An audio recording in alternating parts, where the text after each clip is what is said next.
મિત્રો, સ્ટોરી સાંભળીને તમારા હોશ ઉડી જશે। હું 25 વર્ષનો છું। મારા લગ્ન 1 વર્ષ પહેલાં થયા છે અને મારી પત્ની પણ મારા જેટલી જ ઉંમરની છે અને ખૂબ જ સુંદર છે। મારી પત્ની ખૂબ જ મોજીલા પ્રકારની મહિલા છે। લગ્ન પહેલાં મને આ ખબર નહોતી। અમે બંને નોકરી માટે વસારી આવ્યા હતા।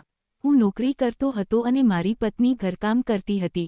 અમે બંને પતિ પત્ની ત્યાં કામ કરવાની સાથે રહેવા લાગ્યા। મારો એક મિત્ર હતો, તેનું નામ જય હતું। તે ખૂબ જ ગોરો હતો અને તેનું શરીર ખૂબ જ મજબૂત કુસ્તીબાજ જેવું હતું। એક દિવસ જય મને કહ્યું, દોસ્ત, મેં ભાભીને ક્યારેય જોઈ નથી, તો ક્યારેક મને એકવાર મળવાનો મોકો આપો। મેં કહ્યું, ઠીક છે, કાલે જમવા માટે તું ઘરે આવજે। તેણે કહ્યું, ઠીક છે, હું શનિવારે આવીશ। તે શનિવારે મારા ઘરે જમવા આવવાનો હતો। મેં મારી પત્નીને વાત કરી ત્યારે મારી પત્ની ખુશીથી રાજી થઈ ગઈ। મારો મિત્ર સવારે 10 વાગ્યે આવ્યો। મેં મારા મિત્ર સાથે મારી પત્નીનો પરિચય કરાવ્યો ત્યારે તેણે મારી પત્નીની સામે એની સુંદરતાના ખૂબ વખાણ કર્યા। તેના દરેક વખાણ સાંભળીને મારી પત્નીને મારો મિત્ર ખૂબ જ ગમ્યો અને તેણે લાઇક કરવાનું શરૂ કર્યું। અમે ત્રણેય સાથે ડિનર કર્યું અને તે તેના કામ માટે રસોડામાં ગઈ। અમે બંને વાતો કરી રહ્યા હતા ત્યારે મને ઓફિસેથી ફોન આવ્યો।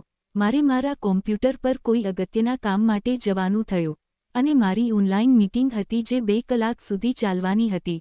મેં જયને કહ્યું, હું મારી ઓફિસનું કામ બાજુના રૂમમાં કરું છું, તું અને તારી ભાભી વાતો કરો।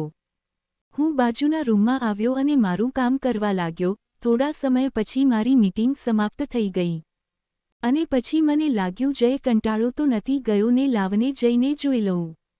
હું મારો મોબાઈલ લઈને હું રૂમની બહાર ગેલેરીમાં આવ્યો અને પોસ્ટ જોવા લાગ્યો। પછી મેં બાજુના રૂમમાંથી મારી પત્ની અને જયના હસવાનો અવાજ સાંભળ્યો, તેથી મારું ધ્યાન મારા મોબાઈલ પરથી તેની વચ્ચેની વાતચીત તરફ ગયું।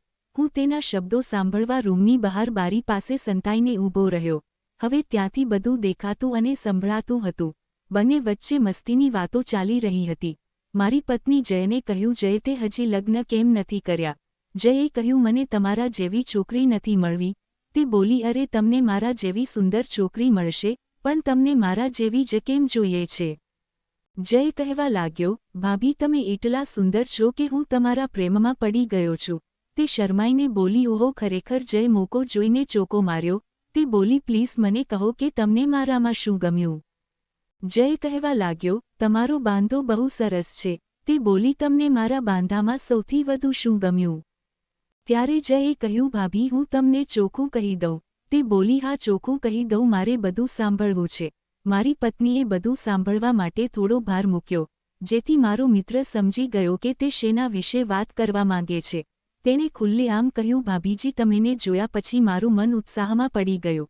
અને પછી પિનલ બોલી, ખરેખર આ સાંભળીને હું સમજી ગયો કે તે પણ જયની જારમાં ફસાઈ ગઈ છે। જયે કહ્યું, હા ભાભીજી, એકવાર આવો ત્યારે તે બોલી, એ મને ખબર પડી જશે।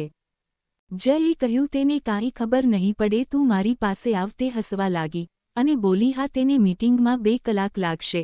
આ સાંભળીને જયે તેને પોતાની પાસે ખેંચી લીધી અને તે પણ મારા મિત્ર સાથે મસ્તી કરવા લાગી। બંને જોર જોરથી હસવા લાગ્યા અને તેને ધક્કો મારીને કહ્યું અને તેને તૈયાર કરી દીધી। હવે તે પણ તૈયાર થઈ ગઈ હતી અને જય પૂછવા લાગ્યો કે કેવું લાગે છે ભાભી મારો સ્વભાવ? તે બોલી, ખરેખર મજા આવે, બસ આમ જ દિવસ વીતી ગયો। જયે કહ્યું, ધીમે અવાજ કરો, તમારા પતિને ખબર પડી જશે। તો તે બોલી, સાંભળવા દયો ને, તમારા ભાઈને ભલે ખબર પડે। હવે જય રોજ મારા ઘરે આવતો। એક દિવસ મેં તેને કહ્યું, આજે મને ખૂબ જ મન છે। તો મારી પત્નીએ કહ્યું, ના, મારે રમવાનું મન નથી। મેં કહ્યું, શા માટે તને રમવાનું મન નથી?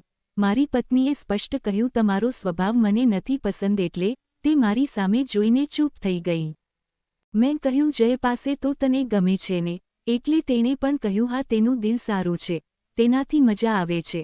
હવે જ્યારે આ વાત જાહેર થઈ ગઈ હતી ત્યારે તેના મનમાંથી ભય દૂર થઈ ગયો હતો। આવી જ સ્ટોરી સાંભળવા માટે ચેનલને સબસ્ક્રાઇબ અને વિડીયોને લાઇક કરજો મિત્રો। ધન્યવાદ।